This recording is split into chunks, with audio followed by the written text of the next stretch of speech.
신약성경 378페이지 베드로전서 2장 말씀입니다.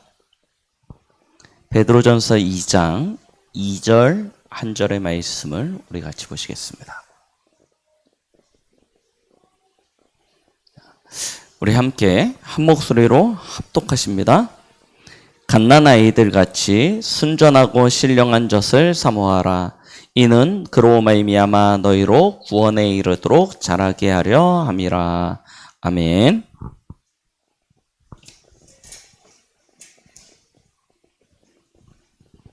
자.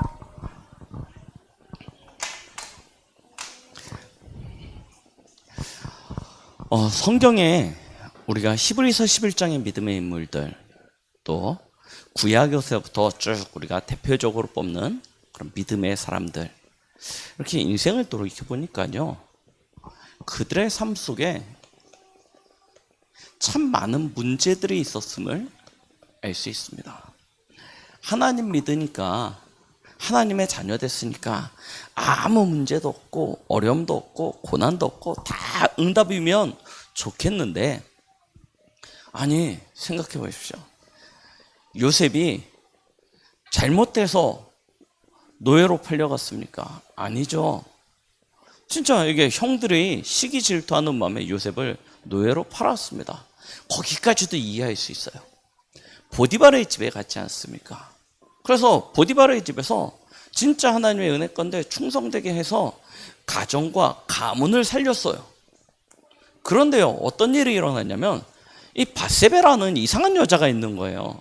보디바르의 부인 아닙니까? 요셉이 아무 잘못도 안 했는데 이 여자가 요셉을 보고 하트 뿅뿅 해가지고요, 요셉을 꼬시기 시작한 거예요. 요셉은 진짜 믿음 가운데 썼다니까요. 진짜 내가 어떻게 하나님 앞에서 할 수 있냐? 나는 도저히 하나님 앞과 사람 앞에서 할 수 없다 결단하고요 했는데요, 그러면 응답이 와야 되는데 누명 쓰고 감옥에 갔습니다. 감옥에서 또 어떤 일이 있었습니까? 두 장관이 요셉이 이게 꿈 해석을 해주니까 너무 고맙다고 하면서, 특히 그 가운데 술 맡은 관원장은 내가 이제 바로와 함께 나가서 너를 잊지 않고 꼭 이 감옥에서 빠져나오게 해주겠다 막 했지 않습니까? 그런데 어떻게 됐어요? 감옥을 나가자마자 요셉을 잊어버려요. 우리 랩런트들이 현장에 나가면 그런 일들이 가득 찼다니까요. 진짜 억울한 일들이요. 닥치게 되어질 어려움들이요. 이상한 사람, 이상한 일 가득합니다. 심지어 불법도요 꽉 찼습니다. 진짜 그런 일들이 너무 많아요.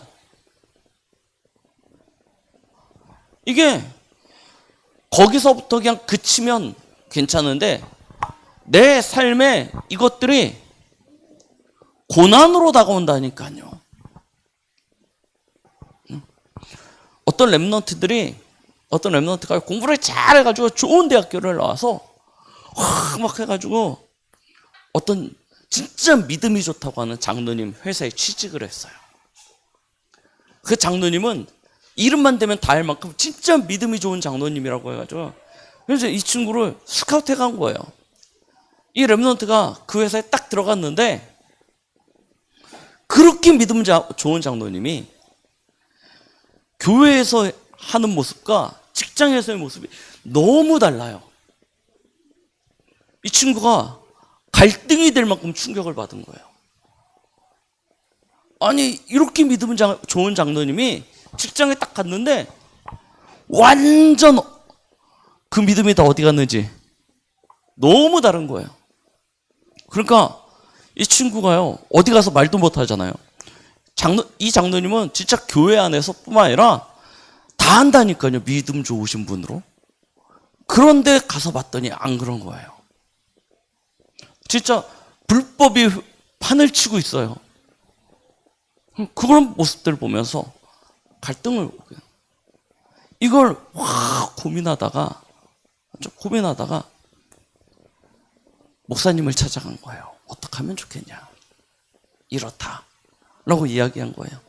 그랬더니 목사님이 뭐라고 대답을 하셨게요? 뭐 해야 돼요? 초월해야 된다. 넘어서야 된다는 거예요. 현장은 그런 일들이 가득 차 있습니다. 여러분, 우리 어른들이 있는 현장도 마찬가지일 겁니다. 많은 삶의 문제들이 있다니까요. 짧게 오는 문제들도 있지만 계속되어지는 갈등과 어려움들도 있습니다. 그걸 초월하지 못하면 결국 어떻게 돼요? 문제에 잡히게 되겠죠. 문제에 매이게 되겠죠. 그러면 그때부터는 전혀 무응답 속으로 들어간다니까요. 초월해야 돼요. 어떻게 초월할까요? 어떻게 넘었을까요? 그래서 하나님은 우리에게 하나님의 나라 그 보좌로부터 능력을 주시겠다는 것입니다. 그래서 이번 올해 우리에게 주신 그 언약의 말씀이 뭐냐면 하나님이 내 안에 하나님의 나라 성소를 회복시키셨다. 그것을 배경으로 누리며 그 방법을 가지고 살아가라 말씀하시는 거잖아요. 내 안에서 하나님이 주시는 힘이 없으면 진짜 세상을 이기지 못한다니까요. 아니, 이긴다, 뭐 살린다, 이건 나중에 문제고 나 혼자서도 그 현장에 버티지 못합니다. 오히려 어떻게 되어져요? 점점 그 현장에 동화되어져 가요. 그래서 결국 불신자처럼 되어진다니까요. 교회에 와서는 안 그렇겠죠. 근데 현장에서는 불신자와 똑같은 인생을 살아가게 되는 것입니다. 그래서 하나님이 하나님의 나라 그 보호자로부터 위에서부터 주시는 힘을 얻어야 돼요. 예수님이 그 이야기 하신 것입니다. 제자들에게. 오직 성령이 너에게 임하시면 무슨 얘기예요? 하나님이 주신 권능 받아야 된다는 거예요. 그거 없으면 땅끝까지 못 간대요. 이거요, 우리는 실제로 누려야 됩니다. 어떻게 누리냐? 그래서 지난주에 말씀드린 거잖아요. 예배, 성경에 보니까 구약에 단을 쌓았다라고 이야기하죠. 이게 우리의 삶이 되어야 되는 것입니다. 예배가 우리의 삶이 되어야 돼요. 하루하루 매 순간순간에 하나님이 주신 능력을 얻는 성소를 향한 올바른 집중, 이게 우리의 삶이에요. 완전 시스템화 되어져야 되는 거예요. 거기서 뭘 누리냐? 하나님이 우리에게 주시는 그 언약, 맞죠? 이 말씀을 가지고 답을 찾는 거예요. 현실만 바라보면 절대 답이 안 나옵니다. 현실만 바라보면 절대 그 문제 해결 안 됩니다. 물론 우리가 문제를 정확히 보는 눈 필요하죠. 근데 문제만 보는 사람은 아무 쓸데없다 하니까요. 뭘 가져야 돼요?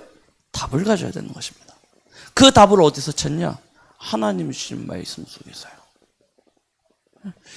그래서 오늘 말씀 제목이 뭐냐? 말씀과 함께하는 생활입니다. 말씀과 함께하는 생활이에요. 자, 말씀이 얼마나 중요한지 우리는 정확히 붙잡아야 됩니다. 하나님은 저와 여러분들에게 말씀을 주셨습니다. 말씀이 육신이 되어 우리 가운데 오신 분이 누구세요? 예수님이십니다. 그 예수님의 모든 사역을 적어 놓은 것이 무엇이냐? 하나님의 말씀이 성경입니다. 우리는 이 말씀을 붙잡고 살아가는 것입니다. 자, 성경이 무엇인지 우리 정확히 알아야 된다. 하나님의 말씀이 우리의 삶에 함께해야 되는데, 그러려면 우리의 삶의 중심에 무엇이 있어야 되냐면 말씀되어지는 성경이 바탕이 되어져야 되는 거예요.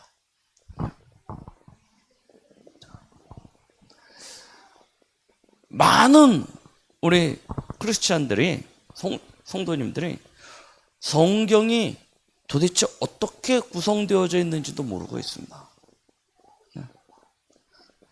성경은 약 1500년의 시간을 걸쳐서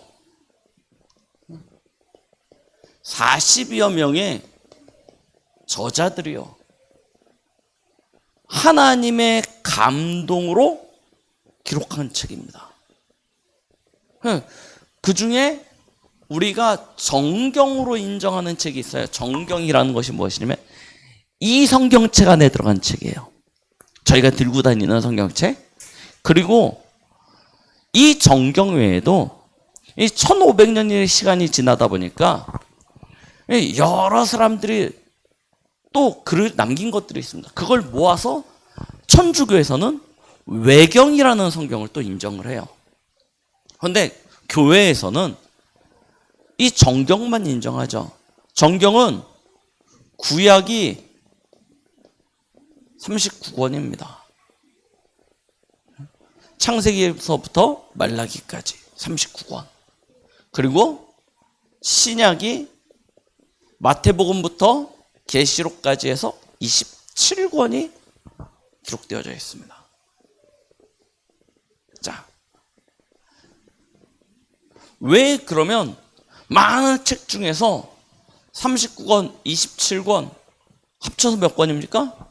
66권의 책만 성경으로 우리가 인정하냐?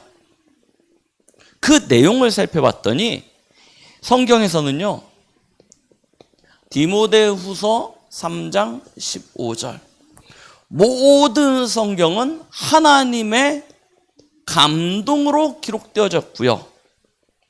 그리고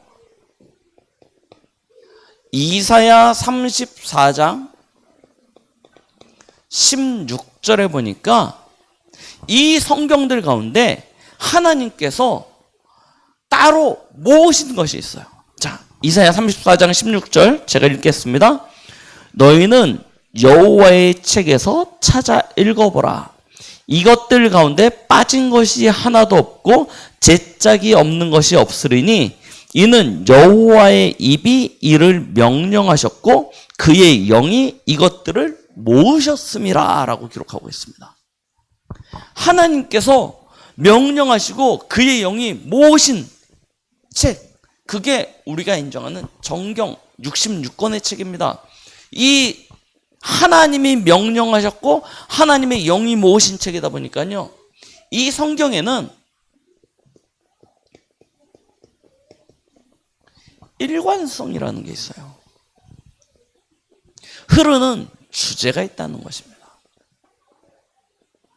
그러면서 오늘 저희가 읽었던 말씀대로 보니까 하나님께서는 우리에게 뭐라고 말씀하시냐? 베드로전서 2장 2절에 이것을 젖과 같이 사모하라고 말씀하고 계십니다. 갓난아이 같이 순전하고 신령한 젖을 사모하라 라고 이야기하세요. 우리는 거기서부터 구원을 얻게 되어질 것이다 말씀하고 계시죠. 그러면서 마태복음 4장에서는 4절에 이렇게 이야기합니다. 사단은 우리를 미혹하기를, 야, 배고프니까 이 돌덩이를 가지고 떡으로 만들어 먹어.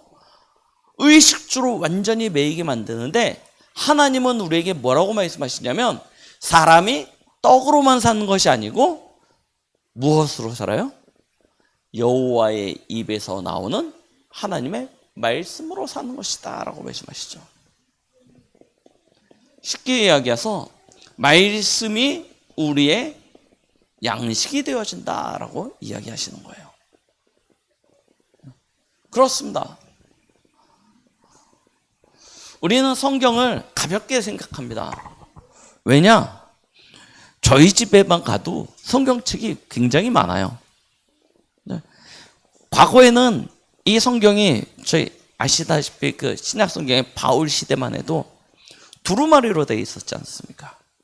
이게 양피지에 두루마리로 기록되어져 있다 보니까 이게 굉장히 무겁습니다. 그리고 굉장히 고가예요. 이 성경책을 가지고 다니기도 무겁고 그리고 흔하지도 않았습니다. 이 성경책이 굉장히 귀중한 책이었어요.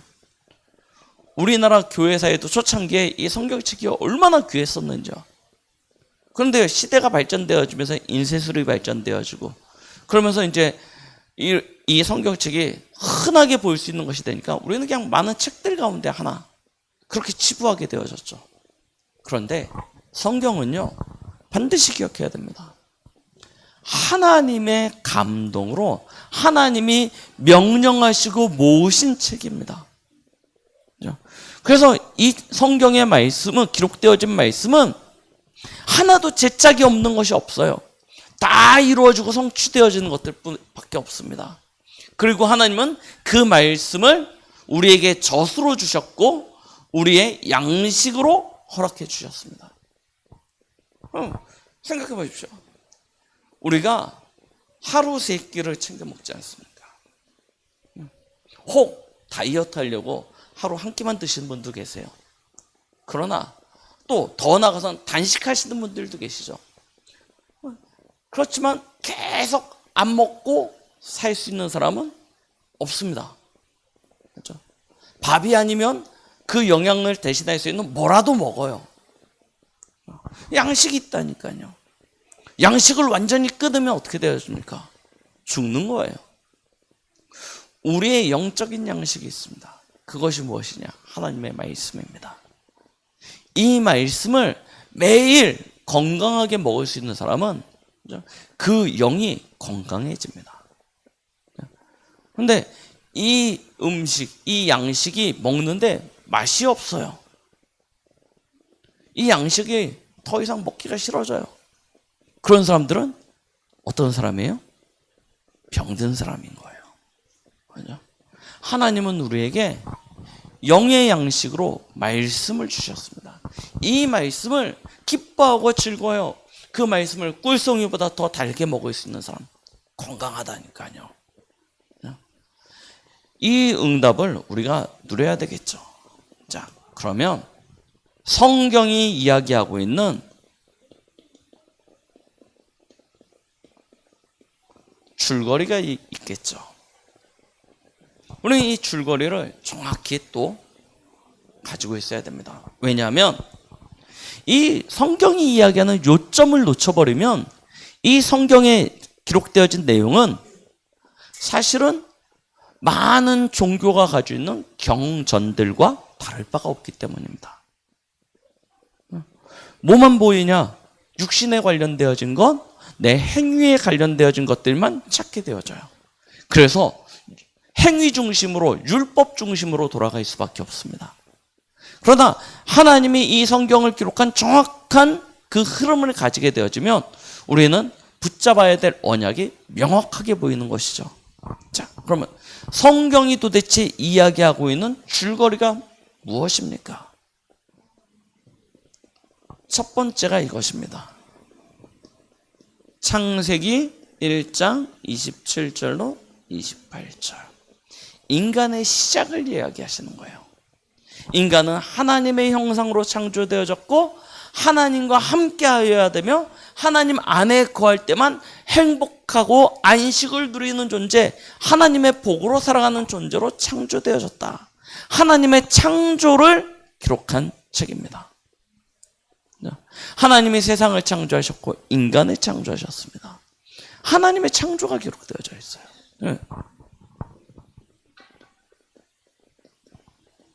세상의 시작이죠. 시작을 알리는 책입니다. 두 번째입니다. 성경이 이야기하고는 큰 두 번째 흐름은 무엇이냐면 창세기 3장 1절부터 6절 인간의 타락을 알리고 있습니다. 범죄함이죠. 왜 인간이 이토록 문제 가운데 고통 가운데 빠져버렸냐? 하나님을 불신하고 하나님을 배신한 결과라는 거예요. 그게 죄입니다. 그 죄로 말미암아 사단에게 속하여졌고 사단에게 속하게 되어진 결과로 가지게 되어진 것이 저주와 재앙과 멸망. 그 결과를 가져오게 된 것을 성경은 분명히 이야기하고 있습니다. 그래서 사람은 이 결과로 말미암아 하나님을 떠나서 나 중심의 육신 중심의 성공 중심의 인생을 부정히 달려가지만 결국 그 끝은 심판이에요. 멸망입니다. 그 굴레에서 벗어날 수가 없는 거예요. 그래서 하나님이 하나님의 구원의 방법을 알려주신 것입니다. 그것이 무엇이죠? 창세기 3장 15절 여자의 후손으로 오실 메시아, 이 메시아의 언약을 주신 것입니다. 이 메시아의 언약을 통해서 다시 회복시키겠다는 거예요. 그래서 그 이후에 성경에 기록되어져 있는 많은 내용, 창세기 6장 14절의 방주, 창세기 12장에 기록되어져 있는 가나안, 그리고 더 나가면 출애굽기 3장 18절에 기록되어 있는 피제사, 광야에 있었던 성막, 제사, 노뱀, 제사장의 의복, 그런 모든 내용들이 뭘 설명하는 것이냐? 창세기 3장 15절의 주인공으로 오실 예수 그리스도를 예표하는 내용들입니다. 장차 여자의 후손으로 오실 메시아, 그가 우리를 구원하실 것에 대해서 계속 성경은 이 모양 저 모양으로 우리에게 보여주고 계시는 것이죠. 자, 그리고 그 언약을 가진 자에게 하나님이 어떤 복을 주시는지 그걸 증거해야 되시지 않습니까? 그래서 한 사람을 택하셨습니다. 그게 창세기 12장 1절로 3절의 아브라함입니다. 아브라함을 특정하시고 아브라함의 후손인 이스라엘을 통해서 이 창세기 3장 15절 이 여자의 후손으로 오실 메시아 예수 그리스도의 언약 가진 자를 하나님이 어떻게 축복하시는지를 보여주시는 거예요. 그게 구약의 내용이 되어졌습니다. 그래서 이 언약 붙잡으면 하나님이 아브라함 가정, 가문, 이스라엘을 무조건 축복해 주세요. 그런데 이 언약 놓쳐버리고 잃어버리고 우상 앞에 절하고 하나님을 배신하면 이스라엘은 영락없는 저주와 재앙과 전쟁과 기근과 고난을 당하는 거. 이게 구약에 계속 반복되어지는 역사였다니까요. 이런 일들이 계속 있게 되어지는 것입니다. 자, 그리고요.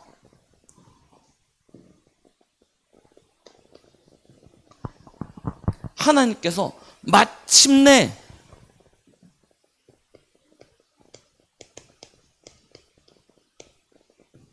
하나님의 아들을 이 땅에 보내시죠. 그분이 누구십니까? 예수님이십니다. 예수님이 이 땅에 오셔서 요한복음 19장 30절 십자가에서 우리 인생의 모든 문제를 끝내주신 사실을 사복음서를 통해서 증명하시는 것입니다. 그가 왕으로, 종으로, 그가 사람으로, 하나님으로 각 권마다 특징해가지고요. 예수님이 그리스도로 이 땅에 오셔서 우리 인생의 모든 문제를 해결하셨음을 쫙 설명하시는 거예요. 어떤 성경은 이스라엘 민족을 향하여, 어떤 성경은 저 헬라인들을 향하여, 어떤 성경은 이방인들을 향하여 이 예수가 그리스도로 오셔서 우리 인생의 모든 문제를 끝내셨다. 사복음서의 각 저자를 통해서 계속 설명하시면서 뭐라고 얘기하시냐. 그 예수님 믿으면 너의 인생도 끝난다. 하나님 자녀 된다. 이 사실을요 계속 설명하셨습니다. 그래 놓고요 이 구원의 사역이 멈춰진 것이 아니고 계속해서 지금도 구원의 사역이 이루어지고 있음을 하나님은 교회를 통해서 설명하신 것입니다. 그게 서신서예요. 교회를 중심으로 해서 지금도 여전히 복음의 구원 사역은 계속되어지고 있음을 보여주고 계시는 것이죠. 그리고 일곱 번째, 계시록에서 중요한 내용을 설명하는 것입니다. 그게 무엇입니까? 장차 다시 예수님이 재림하실 것에 대하여 이야기하십니다. 그리고 그때가 되어지면 마지막 심판도 주어지는 것이죠. 자, 여기서 끝나면 인생의 끝이 심판으로 결론 나는 것 같지 않습니까? 그래서 계시록의 마지막은 무엇을 이야기해요? 완성되어지는 하나님의 나라에 대하여 설명하고 계시는 것입니다. 자, 크게 성경은요, 이 8가지 주제를 가지고요, 창세기부터 계시록까지 쭉 흘러가고 있습니다. 그 주된 관점은 어디 있냐면 바로 이 구원사예요. 그 구원사를 구약에서는 여자의 후손으로 오실 메시아를 중심으로 해서 이스라엘의 역사를 통해서 알리셨고, 신약은 오신 예수 그리스도를 통하여 교회를 통해서 증명하신 것이 구약과 신약의 성경의 총괄적인 흐름입니다. 그러니까 성경은요 다른 것이 없어요. 요한복음 20장 31절 말씀처럼 성경은 하나님의 아들 되신 예수 그리스도에 관하여 기록한 책입니다. 뭐 하려고요? 그 예수 그리스도를 믿고 구원받아라. 이게 성경의 큰 흐름인 것이죠. 우리가 이 성경의 말씀을 늘 읽어야 하는 이유가 어디에 있습니까?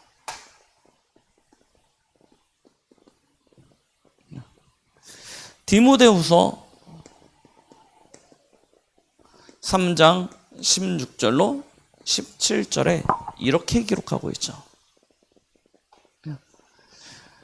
너희는 배우고 확신한 일에 구하라 라고 14절에 이야기하시면서요, 뭐라고 말씀하시냐면 이 성경은 하나님의 감동으로 된 것으로 라고 기록하고 있습니다.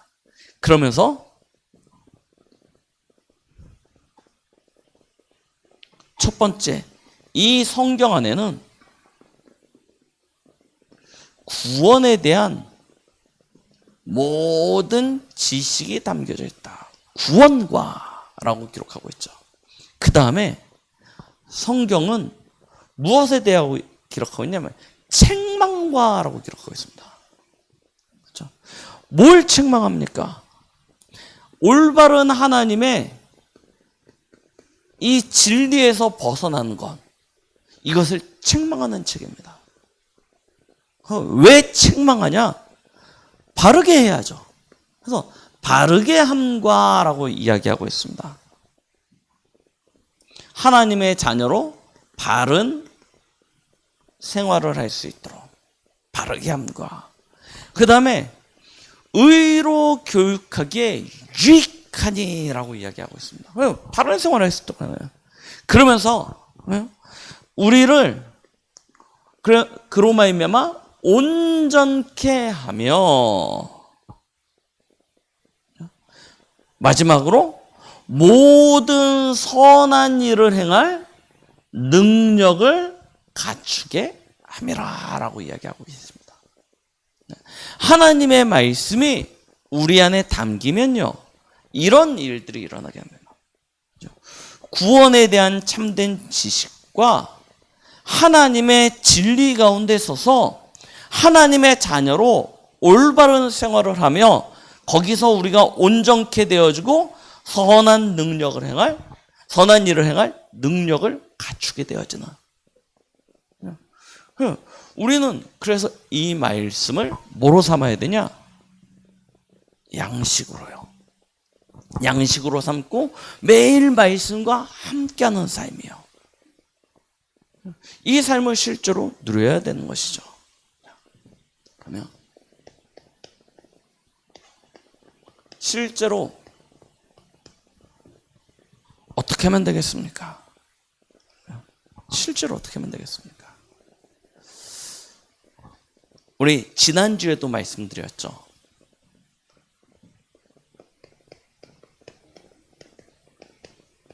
시스템으로 만드시라니까요. 시스템으로 만드십시오. 지난주에는 예배 시스템 만들려고 말씀을 드렸습니다. 예배 시스템, 단을 쌓는 시스템, 이거 여러분들의 삶에 꼭 갖춰야 됩니다. 공부를 잘하는 친구들은 보면 공부하는 게 습관이 되고 체질이 되어져 있습니다. 그리고 운동을 잘하는 사람은 보면 운동하는 게 습관이 되고 체질이 되어져 있어요. 우리가 영으로 살려면, 올바른 예배자로 성공을 하려면 예배를 드리는 것이 당연히 습관이 되고 체질이 되어 있어야 되겠죠. 그래서 예배를 시스템으로 갖추라는 것입니다. 시스템이라는 것은 무엇입니까? 첫 번째는 교회죠. 교회 중심입니다. 그래서 신자는 교회를 중심으로 살아갑니다. 이스라엘 백성들을 하나님께서 왜 성막을 만들어 놓고 성막을 바라보며 장막을 지으라고 이야기했을까요? 중요한 이유가 있다니까요. 교회가 삶의 중심이 되어지는 거예요. 이게 첫 번째입니다. 두 번째, 무엇입니까? 개인입니다. 나 자신이 교회예요. 내 삶에 예배 드릴 수 있는 시스템이 만들어져야 돼요. 혼자 있는 시간에 하나님을 바라보고 예배할 수 있는 사람은 반드시 응답받게 되어져 있습니다. 그리고 무엇입니까? 내가 있는 현장입니다. 현장에 예배할 수 있는 시스템을 갖춰 놓으면 눈에 보이지 않는 일들이 일어나요. 하나님의 나라가 임재되어집니다. 주의 천군 천사가 일하기 시작합니다. 흑암의 나라가 결박되기 시작합니다. 눈에 보이지 않는 일들이 활발하게 일어나게 되어집니다. 그런데 이게 눈에 안 보이기 때문에 우리는 금방 눈치채어지지 못할 때가 있습니다.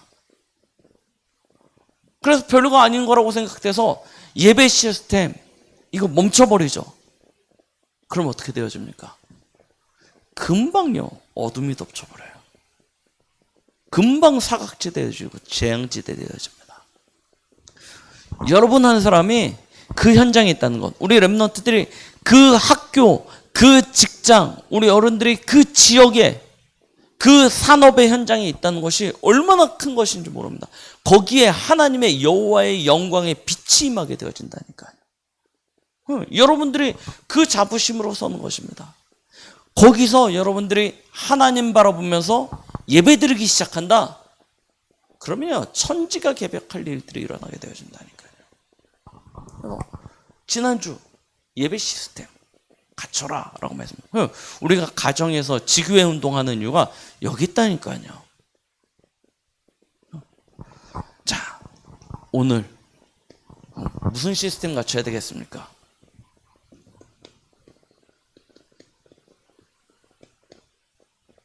묵상 운동할 수 있는 시스템을 갖추시기 바랍니다.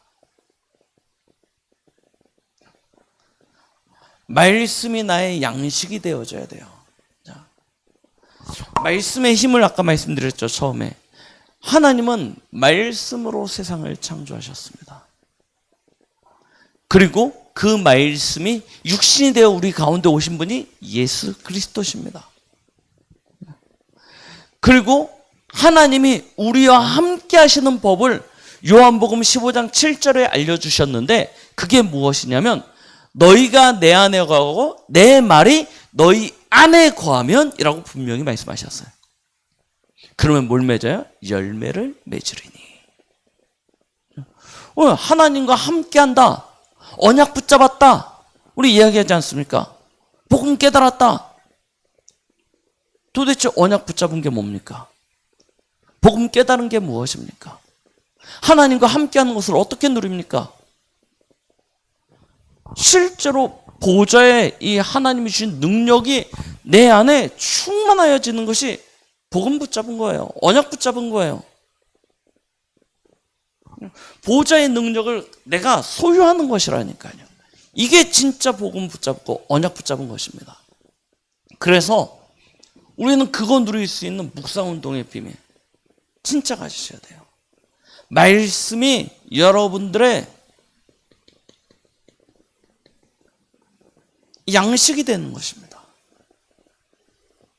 이게 여러분들의 에너지예요. 그래서 예배를 드릴 때 우리가 진짜 영적으로 깨어있는 사람은 예배를 드릴 때 말씀 속에서 은혜를 받게 되어져 있습니다. 말씀이 나와 맞고 안 맞고는 내 문제지 하나님과 상관없는 거예요. 그러면 하나님이 지금 우리에게 하나님의 말씀을 주시고 계시는 것 아닙니까? 이 말씀이 맞을 수밖에 없다니까요. 정상적인 사람은, 정상적인 신자는 강단에 누가 서든지 그 말씀이 하나님의 말씀이 되어주고 하나님의 말씀이기 때문에 그 말씀이 나와 맞아질 수밖에 없어요. 그런데 정상적이지 못한 사람은 어떻게 되어져요? 말씀이 안 맞습니다. 이게 병든 거예요. 우리는 하나님의 말씀입니다. 하나님이 우리에게 말씀으로 은혜도 주시고 힘도 주십니다. 나와 맞고 안 맞고는 틀린 이야기예요. 우리는 뭐 하면 되냐? 그 말씀을 아멘으로 받아들이면 됩니다. 그리고 그 말씀을 매일의 삶 속에서 계속 곱씹으세요. 양식이 되어지도록. 그 묵상입니다. 그렇죠? 얼마만큼 하시면 되냐? 이 말씀이 내 인생에 답이 되어지고요. 말씀이 나의 힘이 되어지고요. 이 말씀 속에서 내 인생에 길이 보일 만큼이요. 말씀 속으로 깊이 들어가는 것입니다.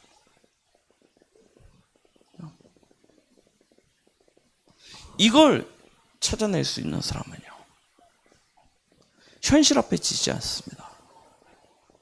좀 더 정확히 이야기한다면, 이거 진짜 발견하게 되어진다면 어떤 일이 일어나냐면, 이게 무슨 이야기인지 알게 돼야 돼요. 보좌화. 이게 뭔지 알게 되어진다니까요. 하나님의 보좌가 영원한 하나님의 나라에 있고 지금 성령으로 내 안에 보좌 삼고 함께하고 계시지 않습니까? 내가 하나님의 나라가 되는 것입니다. 이게 뭔지 알게 되어진다니까요.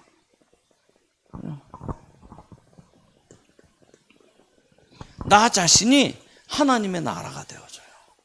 어떤 상황에서도 흔들리지 않습니다.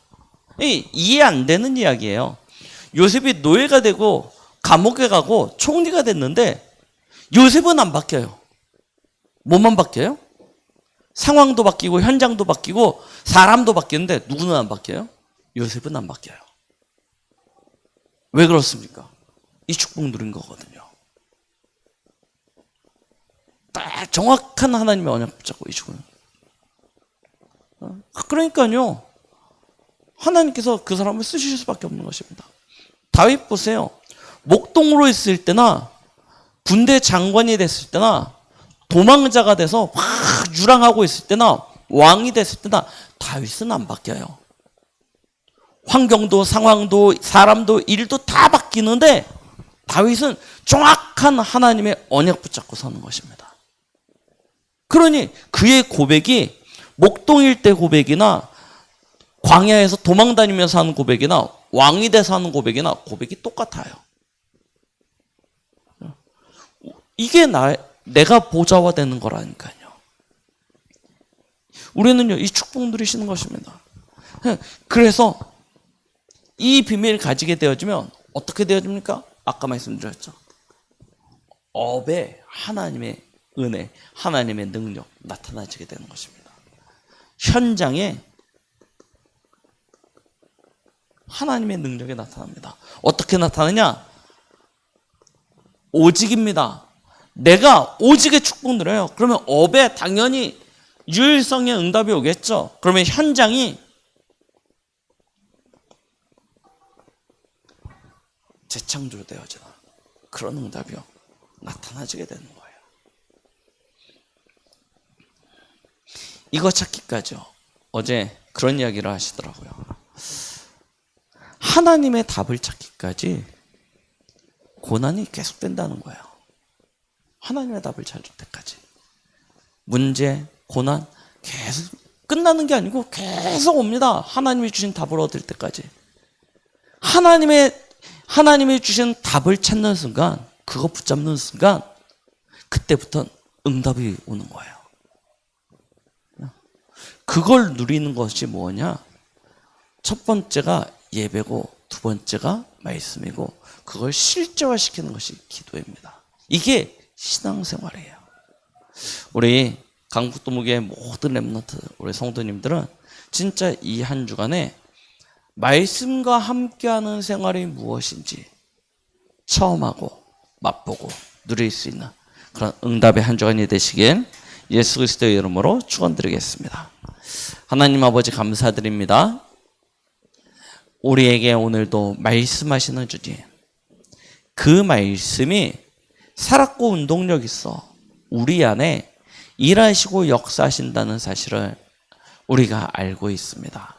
하나님, 이 한 주간 그것이 우리의 삶에 체험되어주고 누려주고 우리의 힘이 되어주고 우리가 보좌화 되어주고 업과 현장을 보좌화시킬 수 있는 그런 능력의 말씀이 되어지도록 우리를 가르치시고 인도하시고 우리의 삶 속에 역사하여 주시옵소서.